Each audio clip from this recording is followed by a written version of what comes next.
So இது ஏதோ வந்து பணத்து பேராசை பிடிச்சி செய்யக்கூடிய ஒரு டார்ச்சர் இல்லை.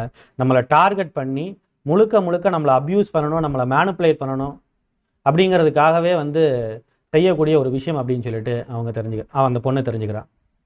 இந்த விஷயங்களை எத்தனையோ தடவை வந்து அவங்களோட ஃபேமிலிக்கும் அவங்களோட ரிலேட்டிவ்ஸ்க்கும் இதை புரிய வச்ச ட்ரை பண்ணி அவள் கிட்டத்தட்ட ஒரு கட்டத்துக்கு மேலே சலிச்சே போயிடுறான்.